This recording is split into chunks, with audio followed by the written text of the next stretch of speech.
বলিউডের দুই জনপ্রিয় তারকা দীপিকা পাড়ুকোন ও রণবীর কাপুরের প্রেম ছিল একসময় ভক্তদের কাছে হট টপিক। সেই ভালোবাসা পরিণয়ের আগেই ভেঙে যায়।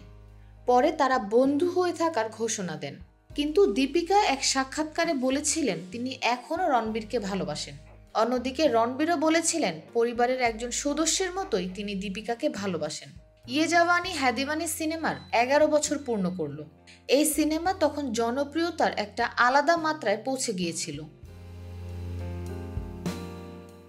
তবে আরও একটি কারণে এটি চর্চার কেন্দ্র হয়ে উঠেছিল। আসলে সিনেমাটিতে মুখ্য ভূমিকায় দেখা গিয়েছিল রণবীর কাপুর এবং দীপিকা পাড়ুকোনকে, অথচ তার আগেই প্রেমের সম্পর্ক ভেঙেছিল তাদের। আর রোমান্টিক ধারার এই সিনেমার জন্য ব্রেকআপের পরেও একসঙ্গে কাজ করেছিল দুই প্রাক্তন। তাদের রসায়ন বক্স অফিসে রীতিমতো আগুন ধরিয়ে দিয়েছিল। এদিকে সিনেমার প্রচারের সময়ে রণবীর এবং দীপিকা স্পষ্ট করে দিয়েছিলেন যে তাদের প্রেম ভাঙার পরে তারা দুজনেই মুভ অন করেছেন এবং তারা একে অপরের ভালো বন্ধু হয়ে থাকবেন। এক সাক্ষাৎকারে অভিনেত্রীকে প্রশ্ন করা হয়েছিল তিনি রণবীরকে এখনও ভালোবাসেন কিনা। জবাবে তিনি বলেন, অবশ্যই ভালোবাসি।